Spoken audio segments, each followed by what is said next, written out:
welcome back to the channel. It's Brent Conley, and a special guest here today is Russ Laggan, and he is a VP with eXp Realty, one of our leaders, and I don't even know necessarily his official title.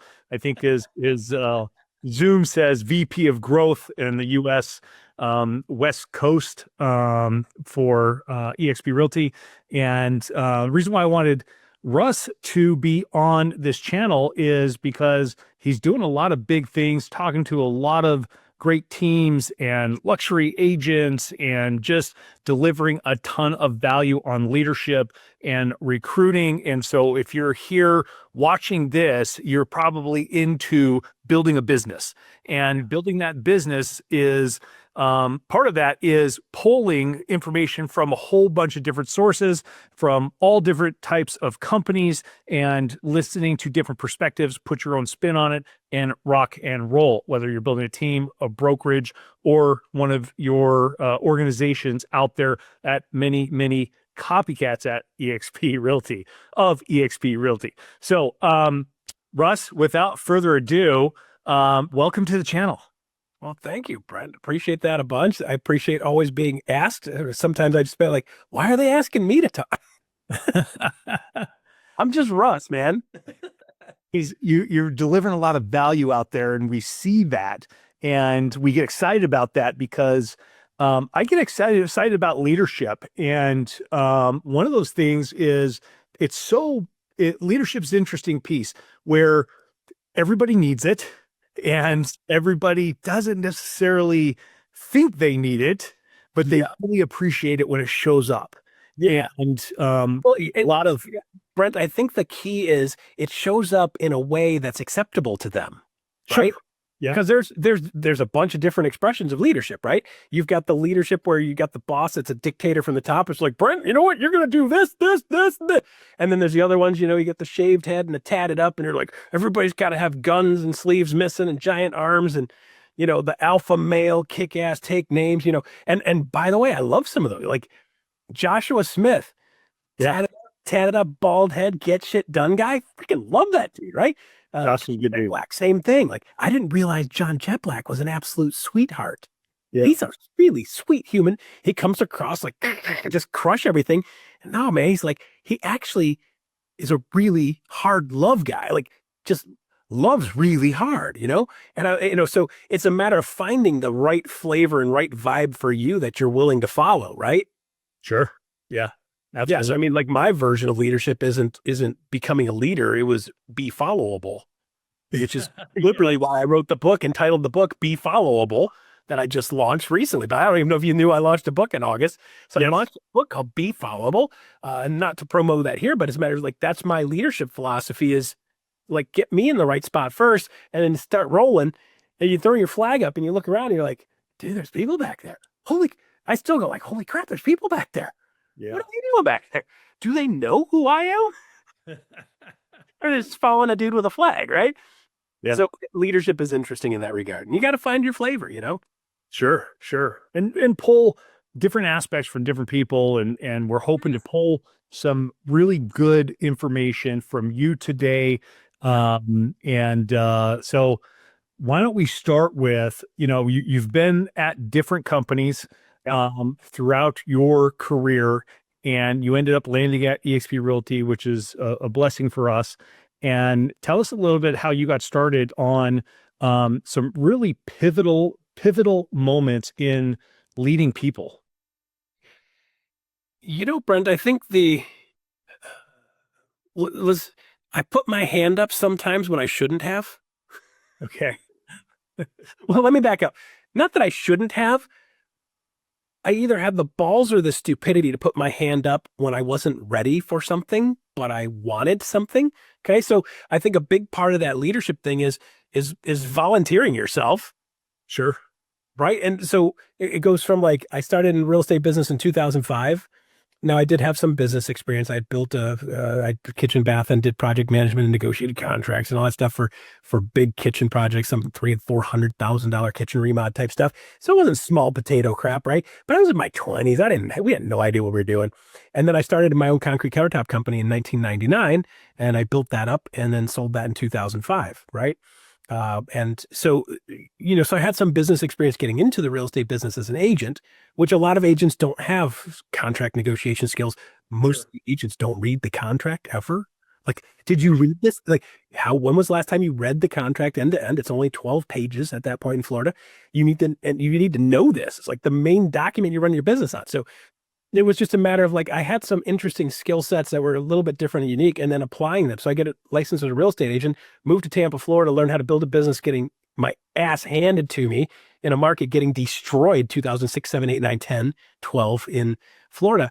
By mid 2008, like I was a survivor. Yeah. I'd figured out a way to survive.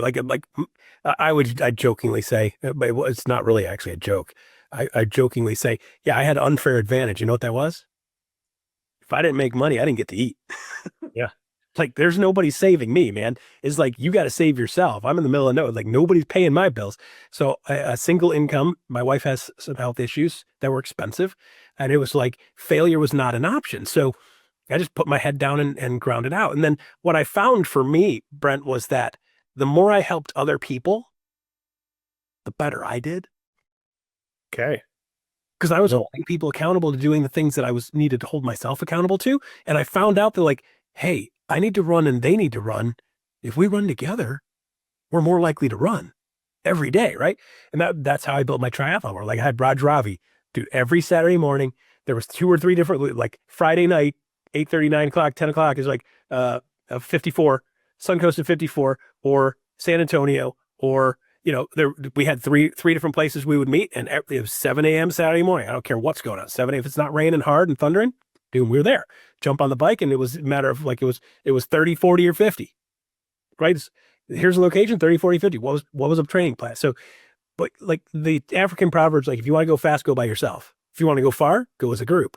So I learned, right? Like I started building my own little group, which was like a mini brokerage within the brokerage. Next thing you know, owners are like, hey, we need a new person.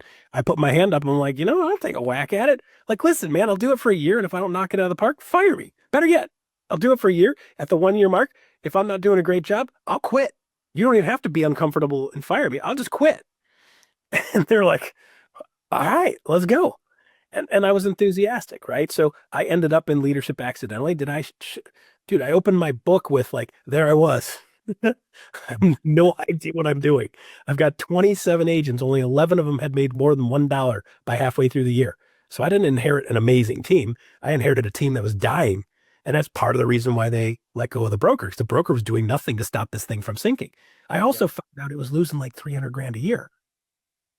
Oh, by the way, Brent, before you take a job, you might want to ask them if it's making money or losing money.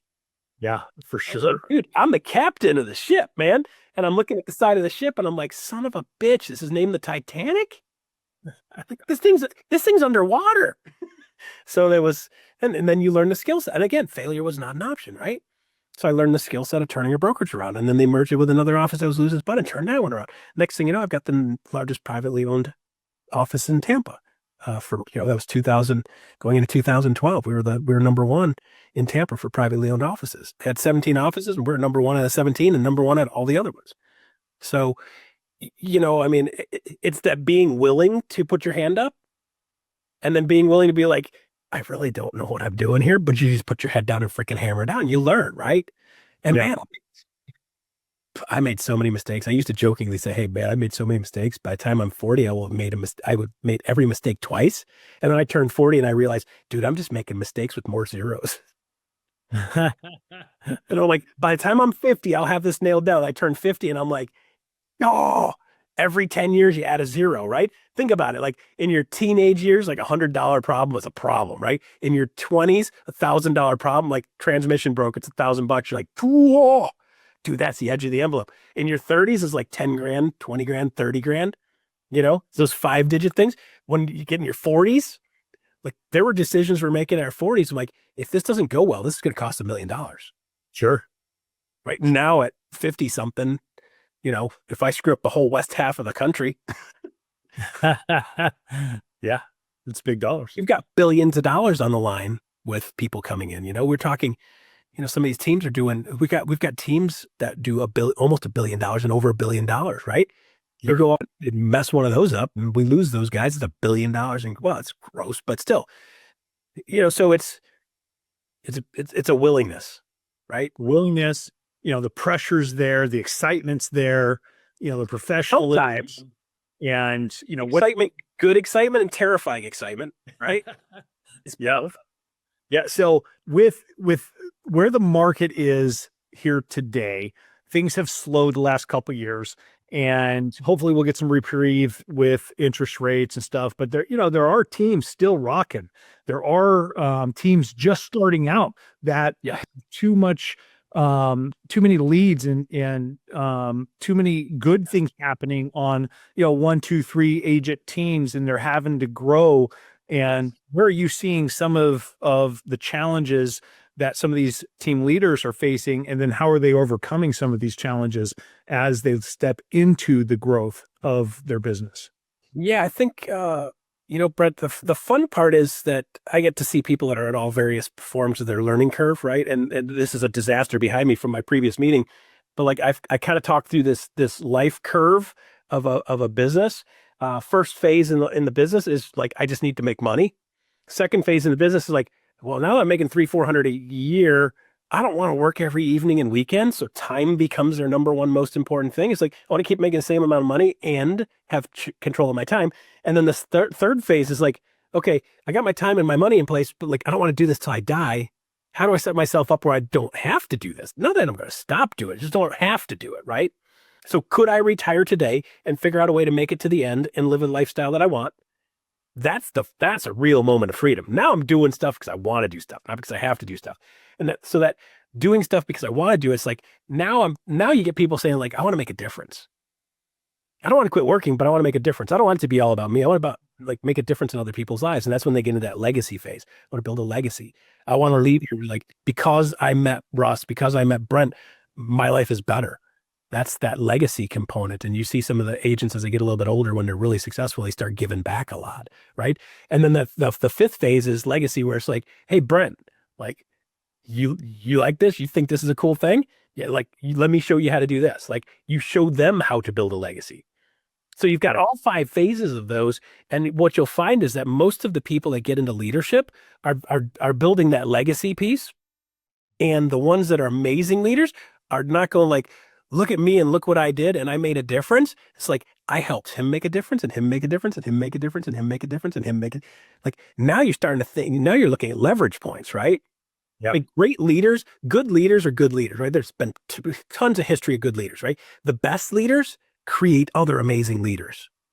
So like when I go from a company to a company, when I leave that company, I want people to go like, because this guy was here, boom, boom, boom, boom, boom. Like there's a couple people I can name names, right? Freddie Rodriguez and Jonathan Edmiston. Took them from, nothing to their broker of record for the whole state for another brand, right? Because they had the skill set and the knowledge base, and we got them to the point like creating leaders. Man, I love creating leaders. That's my favorite thing right now, is creating leaders. That's great. That's great. Yeah. Yeah, I love that. And I love the 5 phases of, an agent's career and the path. And there's a lot of people that will be watching this that are somewhere in there of like, man, it got to this point and maybe I feel a little bit empty, and that's when they start focusing on others even more, and it fulfills them. And life just gets a little bit better and more exciting to show up to work every day. Right. Yeah. So here's the fun part, Brent. A lot of people say, well, Russ, how do I get into leadership? I'm like, okay, well, where are you on this curve? Right. So like, well, Russ, I don't even have enough money for myself. Right. They're here on the curve. Right. Like they start at 0. They're here on the curve. I'm like, look, man, like there are people that are here that would love to be there. Like, right. You are one step ahead of somebody. You're a leader, right? You don't have to be up here to help this person. You can help this person from here. That's what I ended up doing. Like, I'm here, you're here. Cool. Let me show you how to get to where I am. And then what happened is I moved up and they followed. I moved up and they followed. Huh. Sounds like leadership. Yeah. Look, it wasn't even intentional. It's just like, here's what I'm doing. Do that. Or here's what I did when I was down here. I did this, this, and this, and they do that, and they're like, next thing you know, they're next thing. And by the way, some of them passed me. When they're passing me, dude, like how can you high five? Like you can honk your horn when you're going by so I can high five you, right? I'll put my hand like, let's go get some, right? Yeah. I think that, that's the beauty for me in leadership. It's like, I want to see you freaking win. I want to win, man. Like, but I want you to win a lot. You first. Let's go. Yeah. I love that. Yeah. That's great. Backwards leadership. Yeah. Well, I don't know if it's backwards. I mean, to grow any organization, I've always said that you've got to have the courage to lead, right? Is raise your hand, start volunteering for things and, speak up. And then the ones that I see that excel the most, that build big businesses, big organizations, even big real estate practices, that they have the heart of a teacher, and so I see that and I appreciate that, and even every single level of an agent's career is they're leading somebody, they're leading their family, their friends, they're leading their clients, and then they start leading an agent or an assistant, and then it goes into 5 agents and 10 and 20, and the progression keeps getting better. And there's challenges all the way through that, even at the top. But that's exciting. So it's funny because we were just on with somebody earlier today, and he's like, let's be clear, guys, it never gets better. Why would you say that? Right. But the point was that, like, you guys are busy. I mean, like you saw my calendar, right? Like, you guys are busy. By the way, it doesn't matter what role you're in, as you keep doing what you're always going to be busy. You get to the next level, and it's not like you get to the next level and you're like, oh, I can relax. You get to the next level and you just, dude, like when I was racing triathlons, I raced a bunch of triathlons going in my 30s into my 40s, right? They're like, at what point does it get easier? And my response was never. And they're like, what do you mean never? I mean, don't get me wrong. You get to the point where like a short race doesn't kill you. Like, I can't finish the short. You get to the point where you can finish a short race, but then the next time you race it faster. But like, I'm going at 100%, but my 100% is a little bit faster. So it's never like I go, oh, well, I'm just going to go at an 80. Dude, when I'm racing, I'm throwing up at the finish line every time. Because like we're all in every time. And the only thing that changed is my times got smaller, but it was just as hard the first time I raced as it was the last time I raced. It's like, because if I'm going 100% just has a different speed attached to it. And I think that's the thing is people like, I want to get to the point where it's easy. I'm like, I want to get to the point where I enjoy the hard. Yeah. Enjoy the suck, embrace the suck. You heard that before, right? Like when you get to that moment where you're like, embrace that step, that painful step. You're like, ow, ow, ow, ow, ow. That's pretty cool. Well, that really freaking hurts. Well, I'm doing that on the fitness yeah. I'm glad I could feel pain. I know I'm alive. Right. Right. I think it gets a little bit easier, not in the activity itself, but with the people that you're around, right? Absolutely. Around other leaders, not just necessarily, newer agents, so to speak, the people that are trying to do big things in real estate. That's when it gets a little bit easier because you have other people to talk to and bounce ideas off that you're kind of in the same, pool. And so I found that as something that is a little bit more satisfying of like, I get to partner with these amazing people that are having similar challenges and they're solving similar problems, right? Or they've experienced that, there's a ton of stuff that you've experienced that you're contributing to others that are trying to get to that next level. Yeah. And I think when you're looking at real estate sales itself, like just knowing you can get a deal to closing, like before your first closing, you didn't know whether you could. After your first closing, like, okay, I get one to closing. And then you have one blow up and you're like, whoa, I hope that never happens again. Yeah. Yeah. But then you get to the point where you're like, yeah, 90% of these things are going to close. Right. Cool. Right. So like they don't all close, but 90% are cool. I'm not going to lose my sleep over the one that didn't. I'm going to focus on the 10 that did. Right. And you get to the point where like, I know I'm going to finish the race, barring something weird happening. I know I'm going to finish the race. It's just a matter of how much it's going to hurt and how hard I can push. And then the number just is what the number is, right? So you get to that, there's a sense of relaxation knowing like I'm capable, right? Yeah. capable. And then it's just adjusting within that capability. And really the fun part is learning how to enjoy the deviations and enjoy, like, I kind of like it when I kind of like it when I get a challenge now. When somebody's really difficult, instead of being like, why are you being such a pain? I'm like, oh, well, game on, let's go. Like, can I turn this turd into something? Right? Yeah. You gotta like start polishing and away you go. And you don't always win, but I know like I can sit back now and say, if I don't win, it wasn't because I didn't give 100%. Sure. Yeah. I'm always giving 100%. Every time I interact, I'm giving 100%. Most of the time when I'm interacting, I give 100%. Right. So with that said, is like, that was the best I had. If it's not enough, it is what it is. Right. Sometimes the best you got is just not enough. And like being able to relax in that is super powerful as a leader. Like sometimes it's not a good fit. Yeah. Cool. Be okay to walk away. Sometimes I'm the wrong guy. So let's talk about that. Remember what your mom used to say? Be careful who you hang out with. Yep. Did your mom ever say that? Right? Yeah. Oh yeah. Be careful who you hang out with. So for two reasons. One is because she doesn't want you hanging out with a bunch of knuckleheads that are going to get you doing stupid crap and get you thrown in jail. Right? Secondly, like I want you guys to look around right now. And I hear this fairly regularly, it's like, Russ, these people and this, blah, blah, blah, blah, blah, blah. Like, it feels like I'm surrounded by idiots. I hear that in leadership on occasion, not here, but in leadership in the past. It's like, I feel like I'm dealing with idiots all the time. I'm like, if that's the case, you should really be looking in the mirror. Why are you surrounding yourself with idiots? Because idiots attract idiots, right? Why do you keep going to the circus? You're like, it's not my circus, not my cause, right? So I start to think like, if I'm not thrilled with the people around me, then I got to look at myself first and say, like, I got to level up my game. So people that have a higher game want to hang out with me, like that one moment when, like, you ever met the guy named Gene Frederick? Oh yeah. Oh yeah. When you get that text, you're like, hey, this is Gene. We're going to smoke a cigar later. Want you to show up. I'm like, Yeah. dude, did he just call me pretty? Right.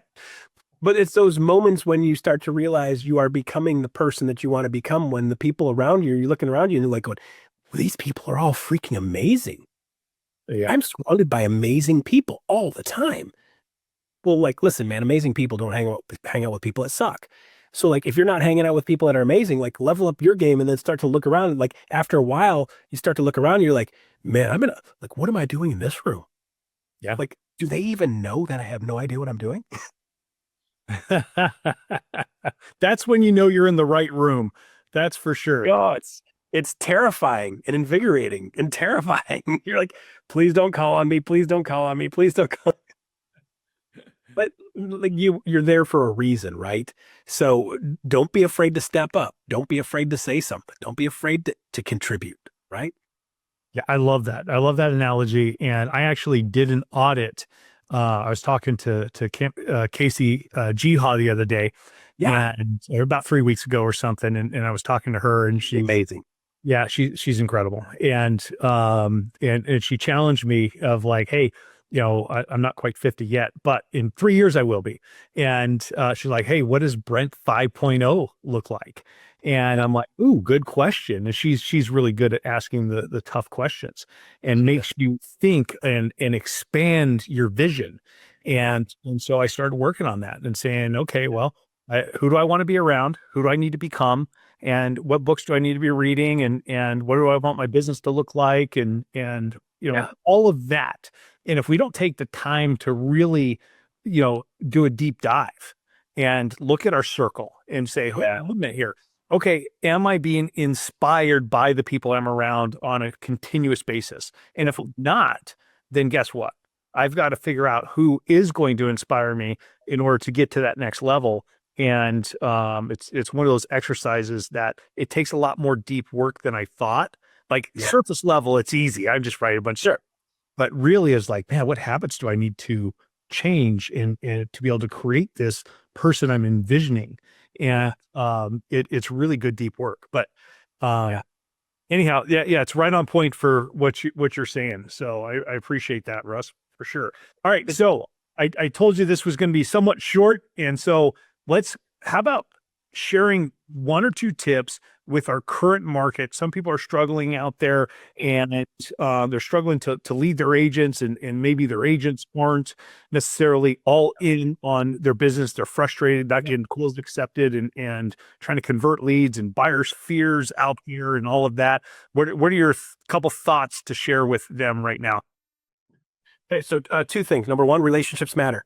By the way, relationships matter now way more than previous. And by the way, we are more connected now than we have been as humans in the whole entirety of the human race. And people are feeling more and more and more and more and more and more and more lonely. Guys, all the studies show people are feeling more isolated. They're feeling more lonely. We're more connected than ever, and they're feeling more lonely. So like relationships, number one, deepen, strengthen relationships. Do things that matter. Add value is number two. Add value to this relationship. So instead of approaching a relationship, what can I get out of this relationship? What can I add to this relationship? Brent, you reached out and you're like, what can I add to this conversation? Heck yeah, I'm in. Let's go. I want to add to it. Like build the relationship. And then the second part is add value, right? Add value. If you go into the world and say, how can I add value to every single person that I meet? Is there something that I can give to them, or something I can do for them, or something I can show to them, or something give them access to? When I start approaching all relationships with what can I give? By the way, if you're married, right? So spouses, children, family, parents, clients, right? So one, love yourself first. Number two, love your people around you. Number three, love the people outside of that circle. And what's going to happen is people are going to be coming to you. When you approach relationships like a Labrador retriever, Oh, I love that. Yeah. get freaking happy and excited when you see people and show them that happiness and excitement. In your head, think like, well, how would a lab act? I mean, I'm not saying don't jump on people and lick them, but what I would say is like, get that level of enthusiasm when you bump into somebody and you see somebody. And what you're going to find is what comes back to you is tenfold. And what you're going to find is people want to follow you because they want to be around people that make them feel good and make them feel seen and make them feel appreciated. One Well, and two, boom. There's I love that. That's a great conclusion to this interview. I love it. all right. Yes, I appreciate you. Thank you so much.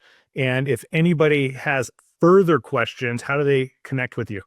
Yeah, so two things. So I'll promo my book real quick. A lot of this stuff that I talk about is in the book Be Followable, right? So you can go to befollowable.book.com and see some stuff on there. And in there is contact information on the back. So, people ask me to come and speak and so forth. There's ways you can get in contact with me. So if there's a way I can add value to you, let me know. Love added value and making people's lives a better place.